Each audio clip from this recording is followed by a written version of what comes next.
Well, good afternoon, and thank you for watching THV 11 News at noon. I'm Hayden Balgavy in for Michael Aaron alongside meteorologist Scott Covert. Well, another warm afternoon, my friend. It's just repeated and repeating and repeating. So much like spring, and it's going to be a really warm week, but if you're looking for colder weather, may have something you're interested in later this weekend. Here we go. A little bit of a tease.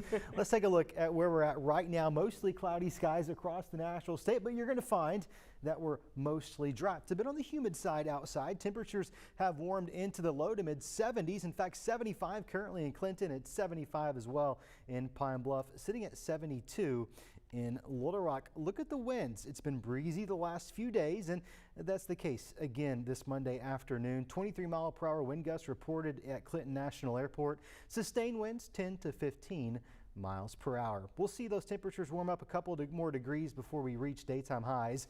We'll see that mix of sunshine and clouds throughout the rest of today. That's today's forecast, but we have a lot to talk about. It's going to be a very busy work week. Temperatures are going to remain warm over the next few days with multiple chances of showers, possibly even some storms, to risk for severe weather. And then this weekend, temperatures are going to take a dive. We'll go over all the details and how it impacts you coming up. Starting with COVID-19 this afternoon, the latest report from the Arkansas Department of Health shows a slight increase in hospitalizations. Since Christmas, the number of COVID-related hospital patients jumped to 15, leaving the total number at nearly 500. Now, there are also more than 400 new cases since yesterday. Sadly, 8 more people have died from complications because of COVID-19. As of this weekend, the number of total deaths in the state stands at more than 9,000. Now, there is already a rise in COVID cases and fears the holidays could make the numbers even worse as Omicron proves to be highly transmissible. Now, daily cases have spiked to more than 176,000 people. That's the highest rate in nearly a year. Health officials continue to push for all Americans to get vaccinated and boosted, even though the country is seeing more breakthrough cases with Omicron. Obviously, a lot of infection happening around the country. What I'm worried about is people basically not being careful at this moment. I do think it's safe for people to gather, but the best way to do it is make sure everybody's vaccinated, at least all the adults are, and then use rapid tests if you can get them. Home tests sold out at many locations, forcing many people to spend part of the holiday weekend waiting in lines to get tested. President Biden has vowed to increase testing availability by opening new federal testing sites and buying $500 million at-home tests with plans to mail them out for free, but that will not start until January. Now, it was a difficult Christmas weekend for thousands of Americans because of the latest COVID surge. Many travelers found themselves on epic journeys after infections among pilots, crew, and airline staff caused last-minute flight changes. From Friday to Sunday, more than 3,000 flights were canceled across the U.S. CBS's Jonathan Vigliotti reports from LAX Airport in Los Angeles. I think I felt pretty deflated, sort of dispirited. Spending Christmas Eve alone in an airport hotel wasn't what Rohit Tawani had in mind for the holidays this year. Midway through my first flight, got a notification that my connecting flight was canceled and that there were no other flights for the day, and the next earliest flight was going to be the following afternoon, which would mean that I was going to miss being at home for Christmas and miss Christmas Eve with my family.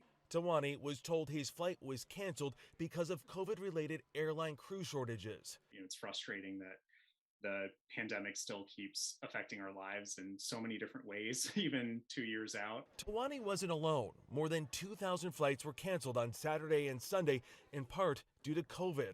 United Airlines said the nationwide spike in Omicron cases this week has had a direct impact on our flight crews and the people who run our operation. Omicron is the Grinch that stole Christmas from airline passengers. Henry Hardevelt is a travel industry analyst.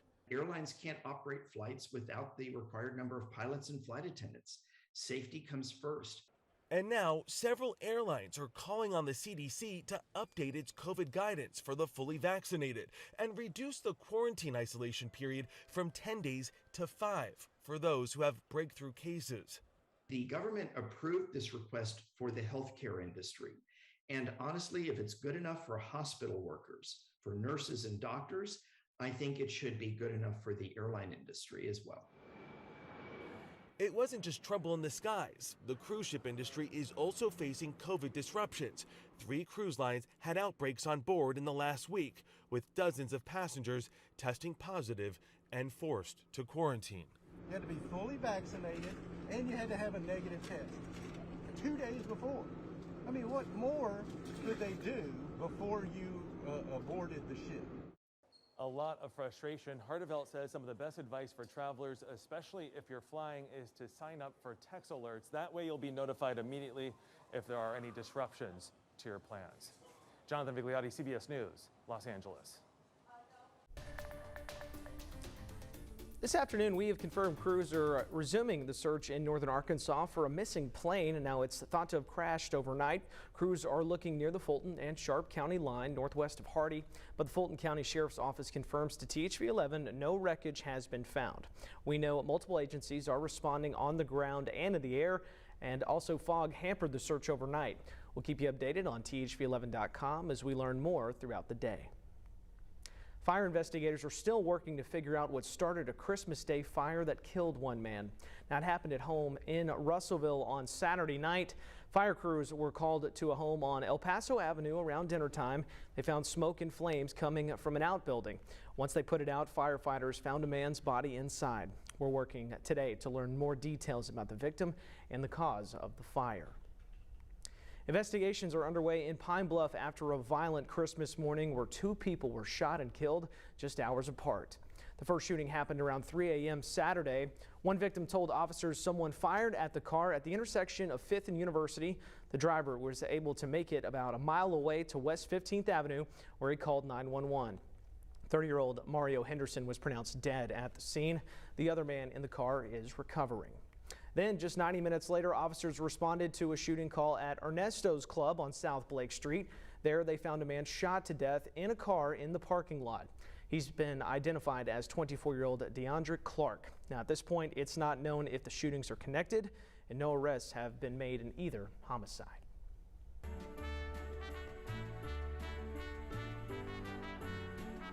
With online sales expected to hit a record $207 billion here in the U.S., there could also be a record number of returns this year. Now, every year, a big chunk of those returns ends up in landfills, enough to fill 23 million refrigerators or 6,400 747s. CBS's Janet Shamlian has an inside look at e-tailers that are trying to make returns more sustainable. Online purchases have never been a bigger part of the holiday, likely to top 25% of sales. But here's the more startling number. The e-commerce return rate is 25%. 1 of every 4 items purchased online is sent back, compared to about 8% for a physical store. And this is what that can look like. Mountains of cardboard and plastic packaging with valuable merchandise inside. You'll see all their returns come back.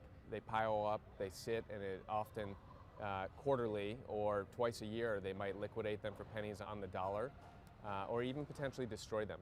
Tobin Moore is the CEO of Optoro, which helps companies solve the problem of a tsunami of returns. This massive warehouse outside Nashville is one of 3 dozen Optoro uses across the country, processing merchandise for sellers like American Eagle, Target, Bed Bath & Beyond, and others.